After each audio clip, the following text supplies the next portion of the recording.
Bonjour à tous, on se retrouve pour un nouveau Texama Show comme d'habitude pour l'actualité informatique et technologique de la semaine. Pas mal d'actu cette semaine-ci, notamment avec le fait que le prix des GPU continue de diminuer. Nous avons aussi la sortie des Galaxy S22 et des news aussi au niveau du Valve Steam Deck qui est normalement sorti, enfin qui devrait commencer à être livré aux ceux qui l'ont précommandé voilà quelques mois maintenant. Vous avez une table des matières dans la description de section en barre de lecture. N'hésitez pas à sauter vers le sujet qui vous intéresse le plus. Commençons tout de suite. Première news de la semaine, c'est le fait que je vends des trucs. C'est vraiment une vente de garage ici ou autre chose.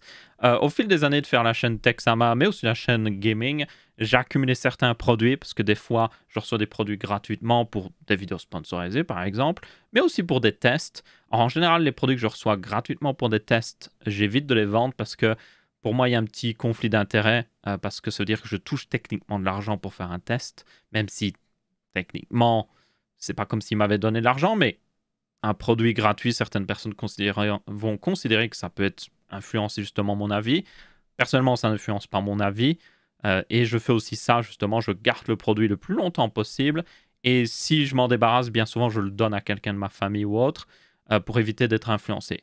Mais là, le truc, c'est que j'ai accumulé pas mal de choses et j'ai certains trucs que j'aimerais acheter pour la chaîne, notamment, il faut que j'upgrade mon NAS au niveau disque dur. Ça coûte cher parce que j'aimerais faire une bonne upgrade pour être tranquille très longtemps.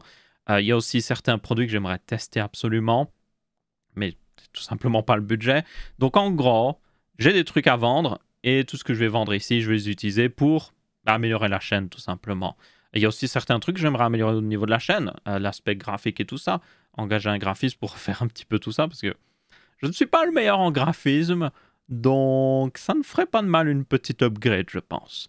Donc voilà. Du coup, je vais vous mettre dans la description un doc que je vais update de temps en temps. Donc je le rappellerai de temps en temps, mais c'est un doc où je vais juste lister ce que j'ai en vente. Je ne mets pas.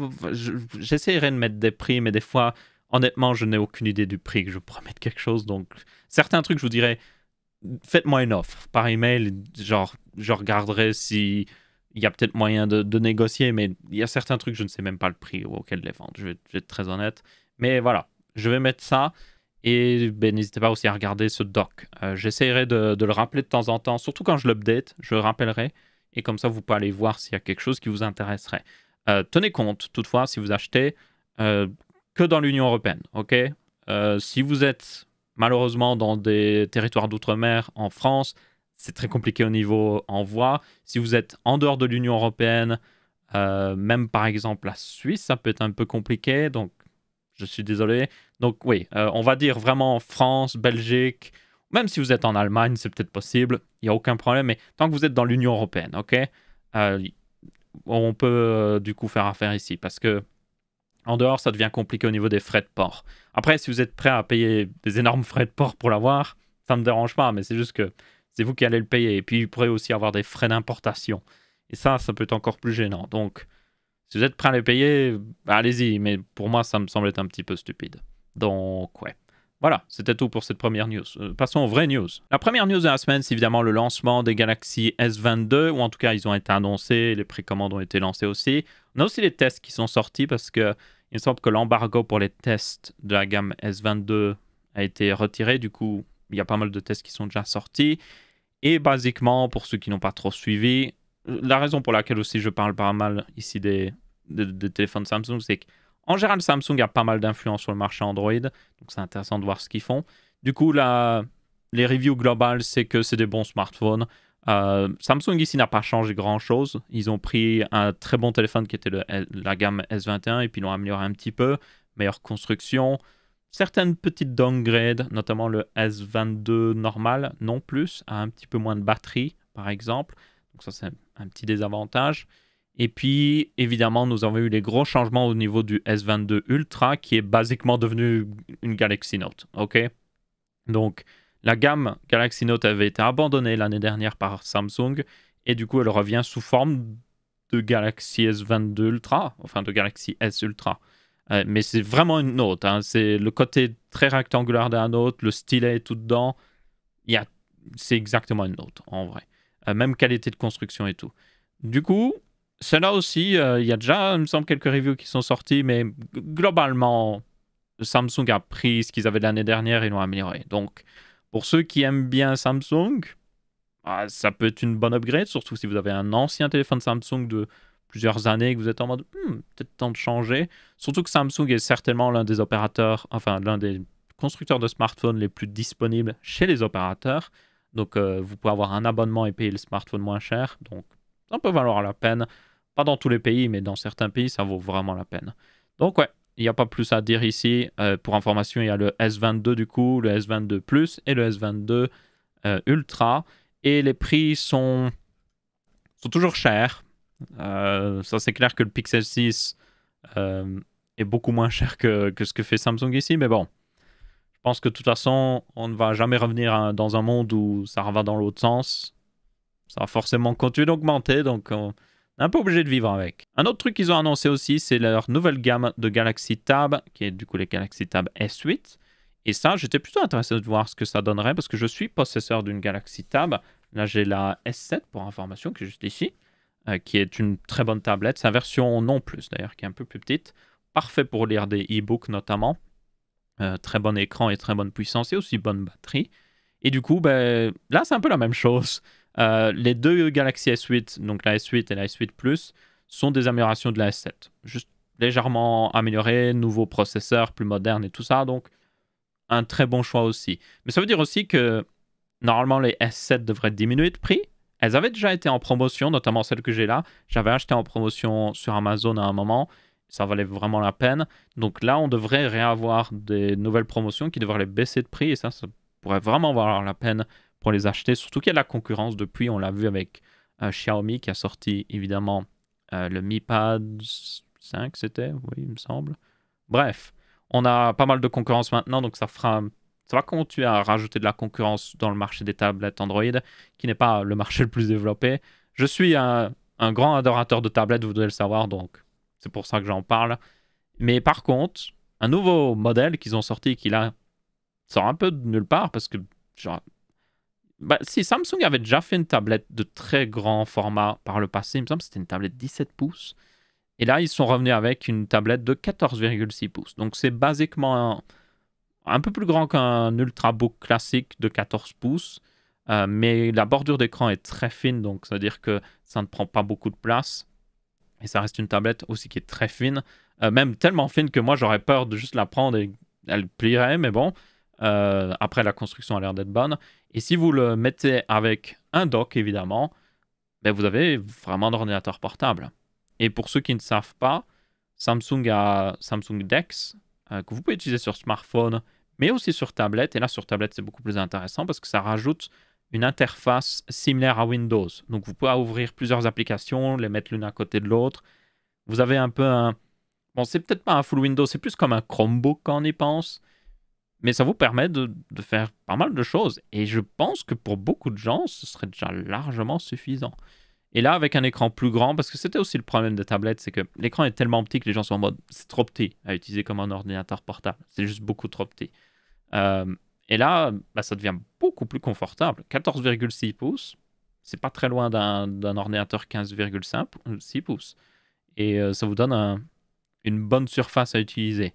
Et ça reste une tablette, donc vous pouvez l'utiliser comme une tablette, puis après, hop, le mettre dans le dock, et vous avez un ordinateur. Donc, je suis plutôt intéressé. Le moins intéressant, c'est le prix, par contre. 1100 €, le prix de base, c'est cher. C'est cher. Surtout que vous avez du coup le nouveau Snapdragon, 8 Go de RAM, 128 Go de stockage, j'ai envie de dire. Comment ça se fait que ça coûte plus cher qu'un ordinateur portable similaire? Pour 1100 €, vous pouvez acheter une Surface Pro qui a des specs limite mieux en fait quand on y pense. Donc c'est un petit peu particulier. Selon moi, une tablette Android devrait coûter moins cher qu'un PC Windows. Ou sinon, il n'y a aucun intérêt en fait. Et là, c'est pas du tout le cas.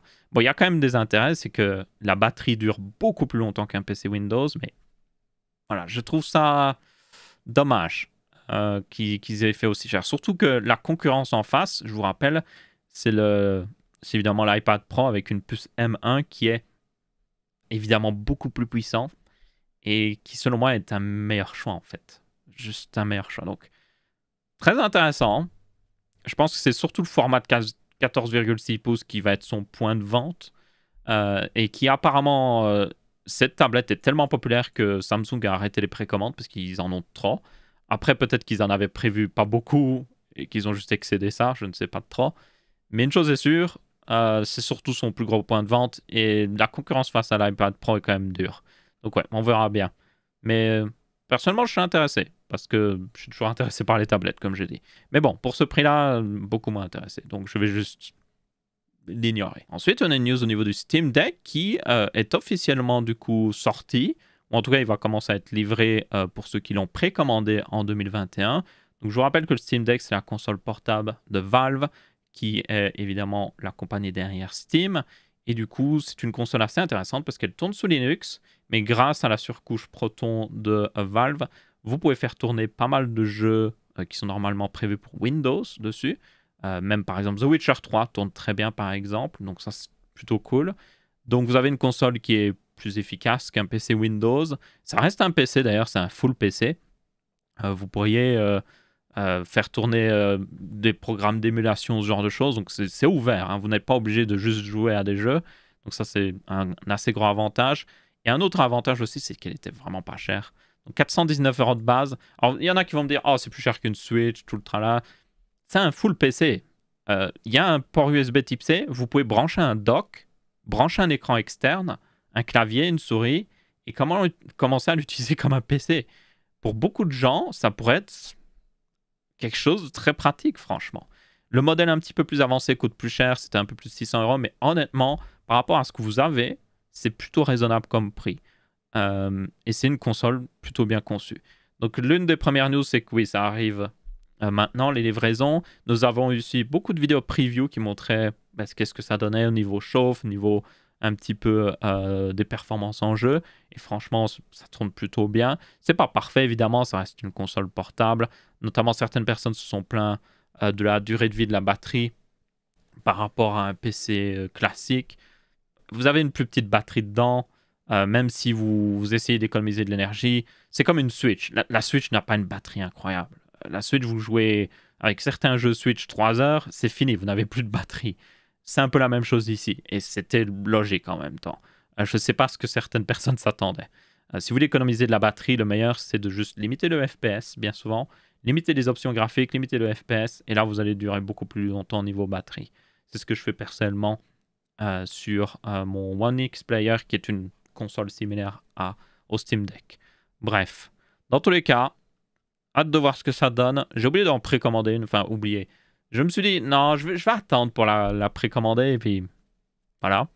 Parce que ça m'aurait plutôt intéressé, j'aime bien faire de l'émulation personnellement. Et vous pouvez en faire pas mal sur ce Steam Deck, mais bon, j'ai mon One X Player aussi. Je voulais comparer au One X Player en vrai, mais je vais rester avec le One X Player qui me convient encore très très très très bien. Donc on verra bien ce que ça donnera. Mais une chose est sûre, console très intéressante. Ensuite, on a une news sur le fait que le prix des cartes graphiques continue de diminuer, ce qui est plutôt une bonne news. Évidemment, ça diminue lentement, ne vous attendez pas à une chute d'un coup, mais ça diminue petit à petit. Nous avons notamment les RX 6700 XT qui ont baissé de prix. On l'avait déjà vu, je vous en ai déjà parlé la semaine dernière, ou la semaine encore avant, je ne sais plus, d'une 6700 XT qui était en vente sur Alternate à 799 €, ce qui est au final pas très loin de son prix de base. C'est juste, je sais que ça paraît énorme, c'est juste 200 € au-dessus de son prix de base, mais par rapport à tout ce qu'on a vu ces derniers mois, 200 € au-dessus du prix de base d'une carte graphique qui vaut 600 €, c'est plutôt une bonne offre, franchement, on va pas se plaindre. Donc, yep, ça commence à diminuer. Maintenant, ne vous attendez pas à des miracles, ça ne va pas retourner, à mon avis, au niveau de ce que c'était avant que tout ça se passe. Franchement, je n'y crois pas. Ça va certainement diminuer suffisamment pour que ça arrive à un niveau où les gens puissent à nouveau acheter des cartes graphiques à un prix raisonnable, on peut le dire. Mais bon, ne vous attendez pas à revenir avant, ça c'est sûr. Ou ça prendra plusieurs années en tout cas. Enfin, le truc aussi, c'est que les constructeurs de cartes graphiques se sont rendus compte qu'ils pouvaient charger plus de prix maintenant, donc je les vois mal revenir en arrière. Vous voyez, ils ont gagné quelque chose qu'ils ne vont pas vouloir redonner. Même avec le troisième acteur qui arrive bientôt, qui est Intel, mais je ne m'y attends pas de trop. Bref, dans tous les cas, il y a eu, oui, ils disent qu'il y a eu une hausse quand même. La 3050 est passée de 279 à 319 euros. Après, ça, c'est les modèles de base qui sont jamais en stock, comme je l'ai précisé dans mon test, pour ceux qui se souviennent. Tous les modèles de RTX 3050 qui sont disponibles, ce sont les modèles haut de gamme et ils vaut 500 euros. Voilà, bref. Dans tous les cas, hâte de voir le prix continuer de diminuer. J'aimerais beaucoup, mais alors vraiment beaucoup, recommencer les configs de la semaine. Pour ceux qui se souviennent, enfin, configs de la semaine. Les configs, vous voyez, genre config gamer pour 1000 euros, pour 600 euros et tout ça, j'aimerais vraiment bien les refaire. Ça fait pratiquement plus d'un an, pratiquement 2 ans que j'en ai plus fait. Mais je pense que je vais bientôt en refaire une, notamment avec une config plus pour quelqu'un qui n'a pas besoin d'une carte graphique, ou en tout cas pas tout de suite. Et puis après, j'en referai une avec, quand je verrai un deal intéressant sur une carte graphique qui est vraiment en stock. La 6700 XT notamment, je pense faire une config avec parce que elle est clairement en stock. Genre, vous pouvez l'acheter sans problème. Vous pouvez, l'offre que j'ai montrée sur Alternet est toujours en stock après plus d'une semaine. Donc, ils ont des cartes graphiques en stock disponibles à la vente. C'est évidemment dû au fait que tout le monde ne les achète pas parce qu'ils trouvent ça encore trop cher, mais c'est possible si vous le voulez. Donc, yep, je referai certainement une config rien que pour ça. Mais après, ne vous attendez pas à un retour à la normale tout de suite. Il faut aussi que je fasse un guide d'achat de processeurs et de cartes mères. Ça peut être intéressant par contre. Ensuite, quelque chose qui est tout aussi intéressant, c'est le fait que nous avons les tests des Ryzen 6000 mobiles qui sont sortis. Donc je vous rappelle qu'avec ce début d'année, nous avons eu un refresh complet de tous les ordinateurs portables qui n'est pas le plus gros refresh, notamment les ordinateurs portables gaming. Le plus intéressant, c'est un nouveau GPU. Et là, on a juste eu une upgrade de GPU, petite upgrade. On est passé évidemment des 3080 aux 3080 Ti et aussi des... au final, les 3060 sont restés des 3060. On a aussi des nouvelles cartes graphiques au niveau AMD un petit peu, mais c'est basiquement la même chose. C'est surtout le processeur qui change ici dans ces ordinateurs portables. Du coup, on avait eu la semaine dernière les tests sur tout ce qui est processeur Intel, ou en tout cas ordinateur portable Intel. Ici, on a tout ce qui est au niveau des Ryzen 6000. Et les résultats, pour ceux qui se demandent, vous pouvez aller consulter, il y a quelques reviews. Je vous conseille notamment celle de Linus Tech Tips qui est très bonne. Vous avez aussi Dave2D si vous voulez une version plus résumée. Des bonnes reviews quoi qu'il arrive. Peut-être éviter Tom's Hardware par contre. Pour des raisons, pour ceux qui se souviennent. Bref, dans tous les cas, le résumé principal, c'est que les performances sont très bonnes. Intel reste devant, en réalité, avec la 12e génération. Il reste devant. Toutefois, un truc qui s'est vu notamment dans la vidéo Linus Tech Tips, c'est que AMD est plus efficace en très basse consommation, donc en dessous de 45 watts. Et puis, dès que vous dépassez les 45 watts sur le processeur, donc pour vraiment les moments où vous avez besoin de beaucoup de puissance, c'est là qu'Intel repasse devant. Donc, c'est un peu particulier. Donc, en gros, ce que vous devez tenir compte, c'est si vous avez besoin de beaucoup de puissance, Intel, si vous avez besoin d'un ordinateur qui est puissant mais qui ne consomme pas trop, donc plus ultrabook ou un ordinateur portable à petit format gamer, donc par exemple le G14 en 14 pouces, qui lui est plus limité au niveau de ce qu'il consomme, là les processeurs AMD sont plus intéressants.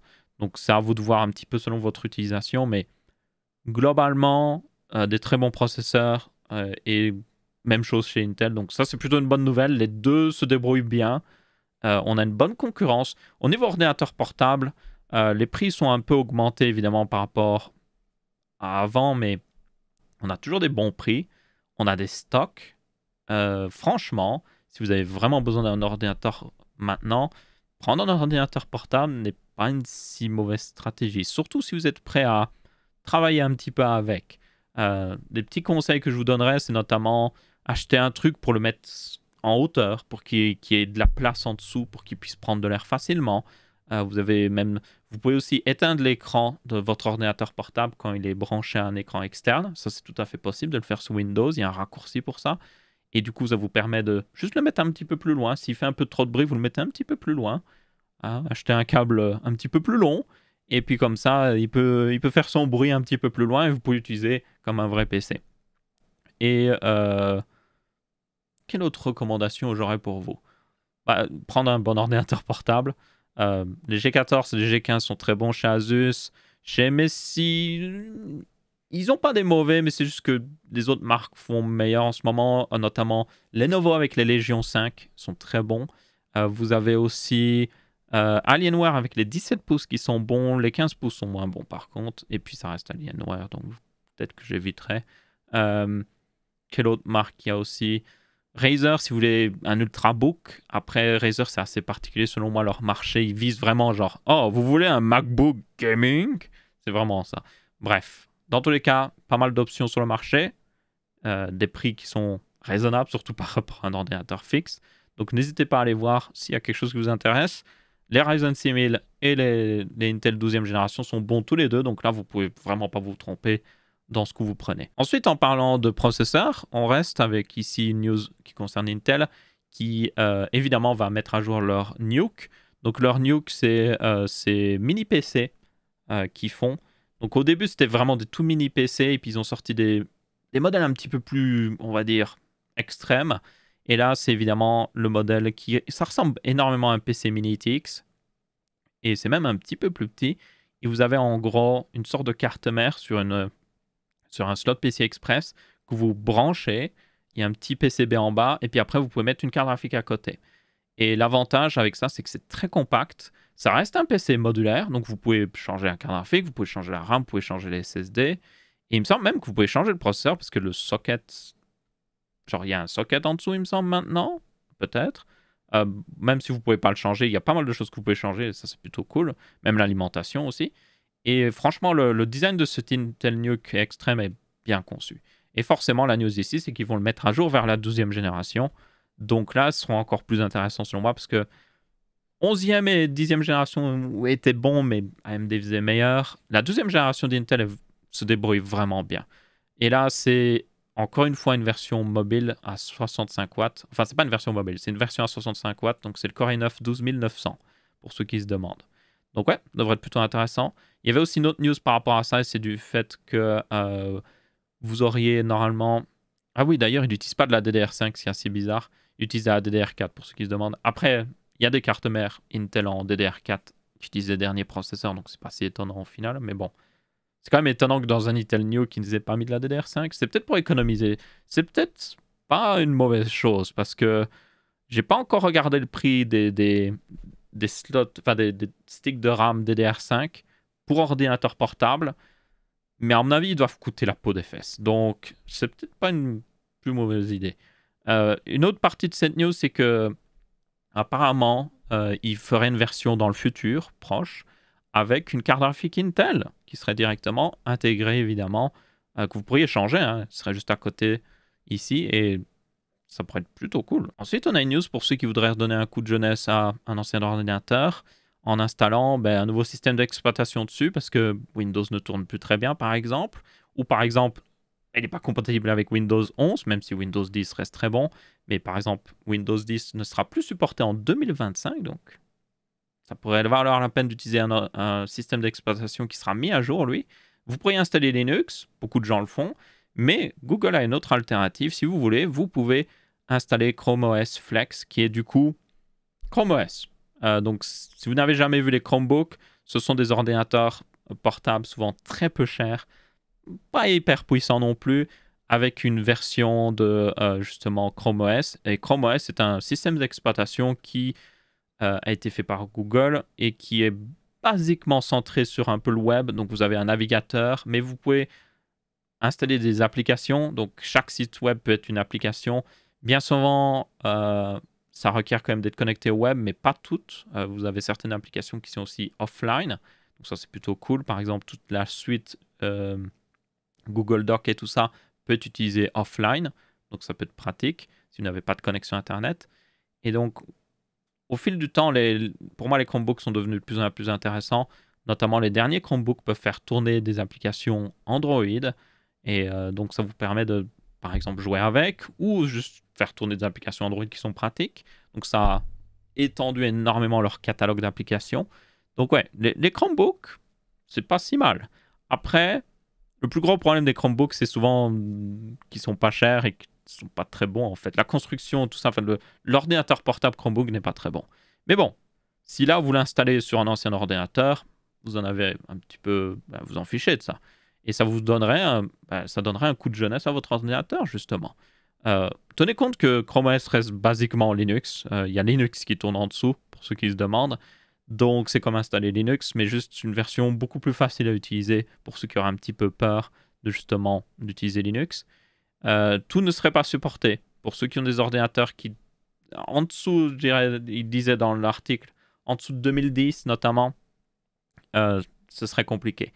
Donc si vous avez un ordinateur par exemple de 2011, 2012, 2013, portable, qui était déjà pas très bon à l'époque, genre il était cheap, et que là vraiment il commence à avoir du mal, il dure pas longtemps au niveau batterie, ce genre de choses, ben, voilà votre option pour vous. Et pour par exemple le donner à quelqu'un qui veut juste regarder des trucs sur internet, aller voir YouTube et tout ça, faire les emails, écrire des documents, c'est parfait pour eux. Donc vous pouvez vraiment économiser énormément d'argent là-dessus. Et c'est gratuit. Pour information, ce système d'exploitation, et vous pouvez le télécharger dès maintenant. C'est en bêta toutefois, enfin c'est une bêta, mais ça reste quand même stable pour ceux qui se demandent, mais tenez compte que ça reste une bêta. Et du coup, ben, on verra bien ce que ça donnera. Je pense que je vais voir, j'ai peut-être un vieux ordi portable où je pourrais tester de mettre dessus.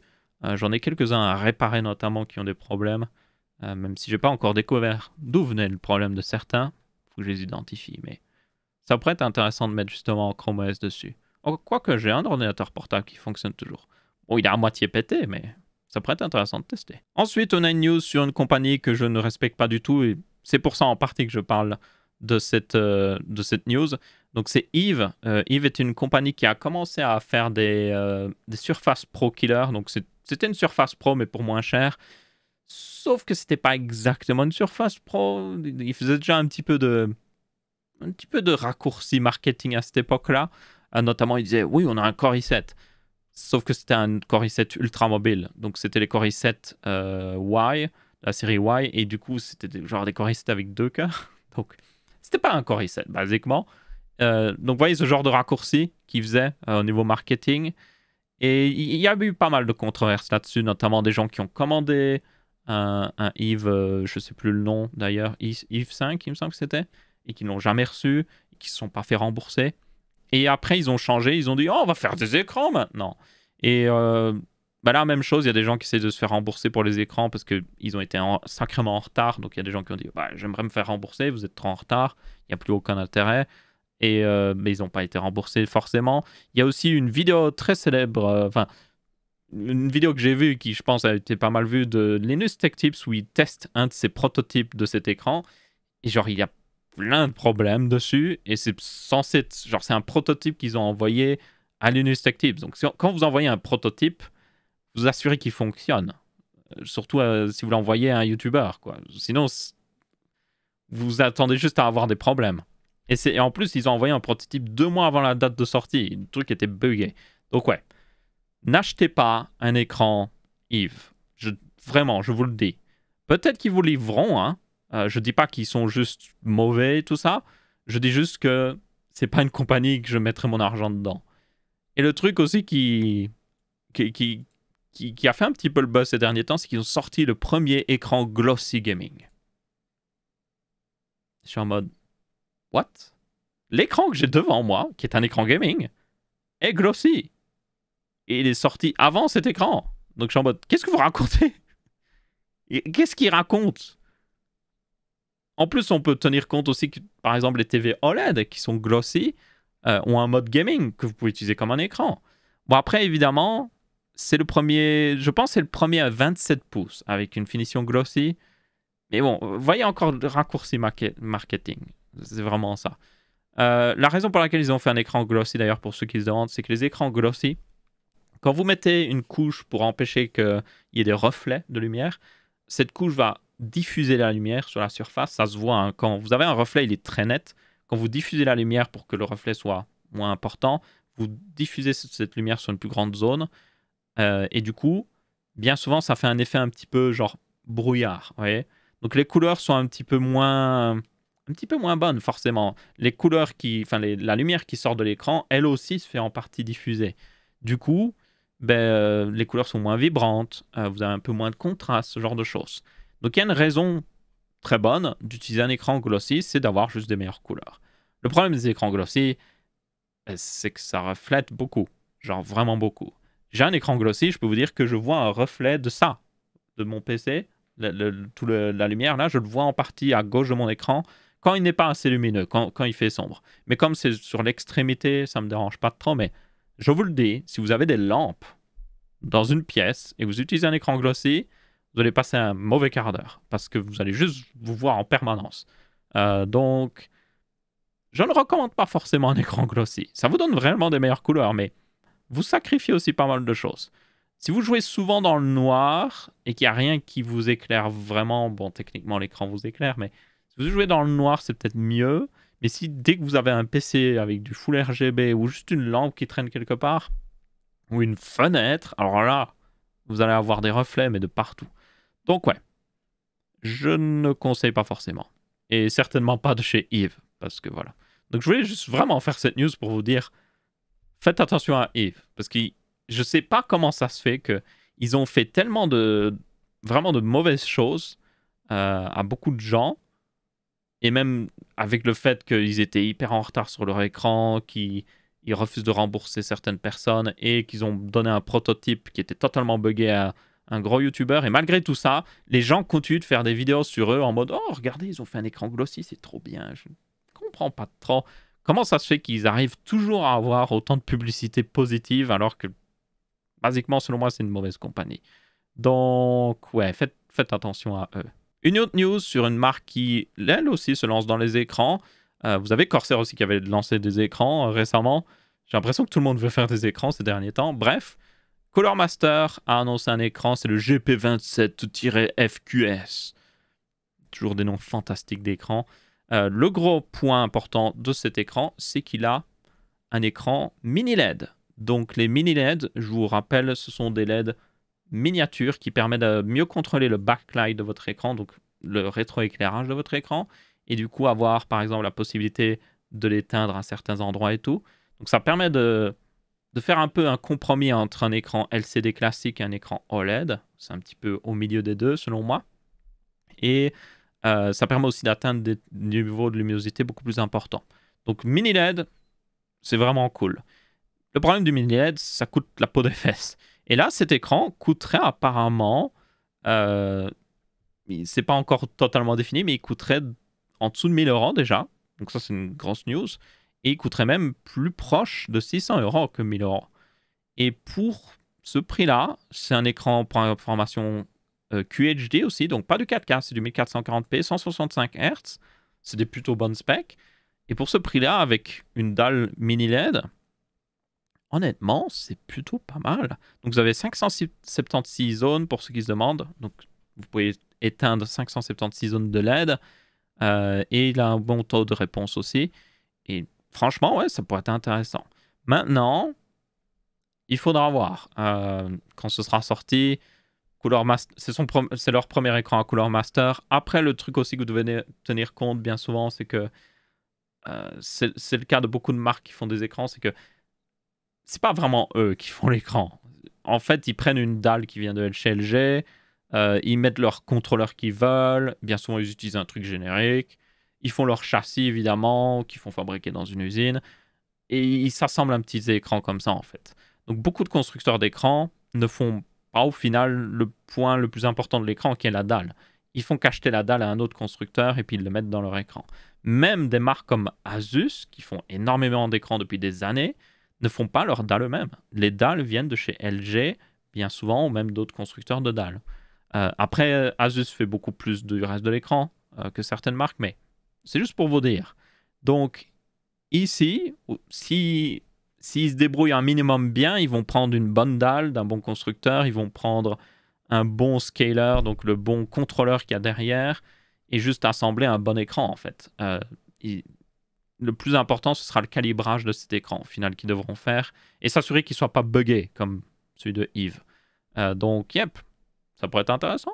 Ensuite, nous avons une news sur SpaceX, qui a enfin fait une Starship Update.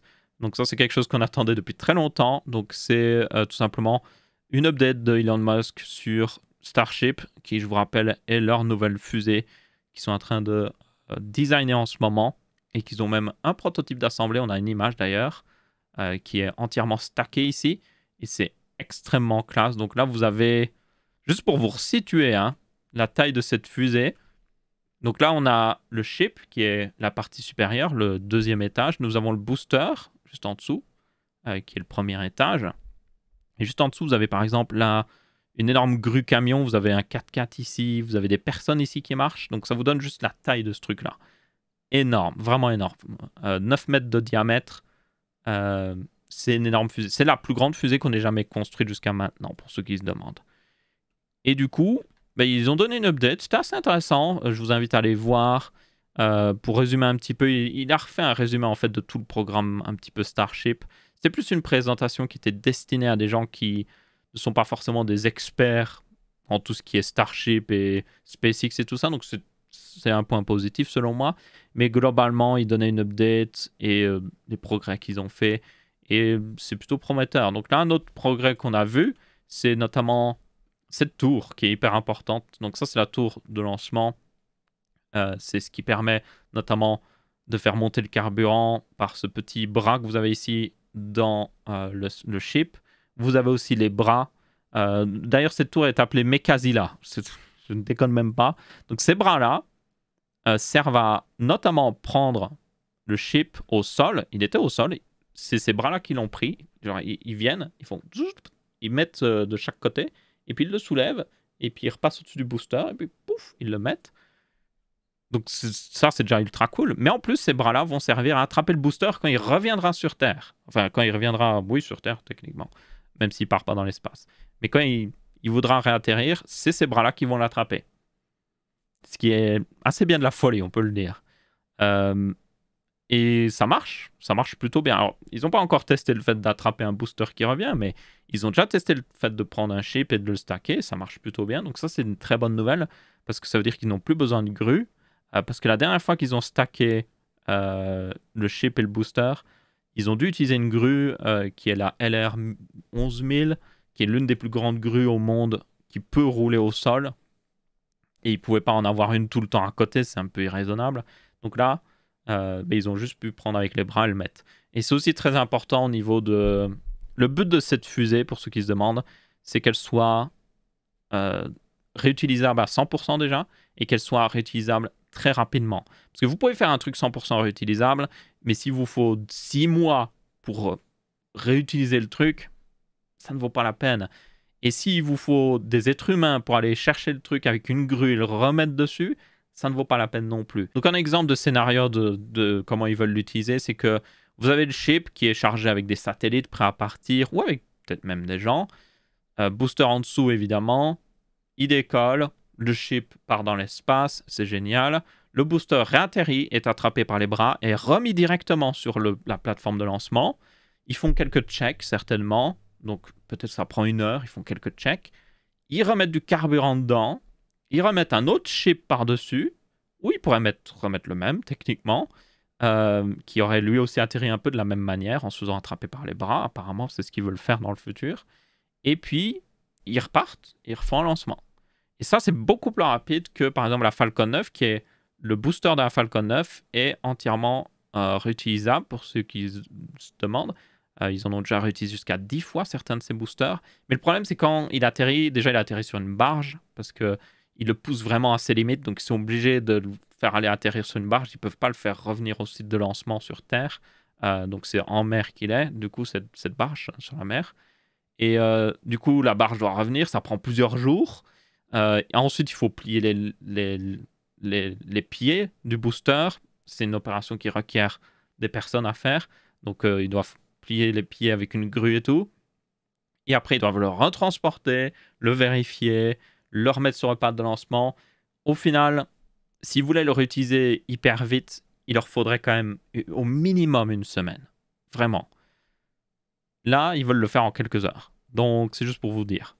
Vous avez aussi des trucs intéressants sur, par exemple, ça, c'est le tank farm. C'est là où il y a le carburant.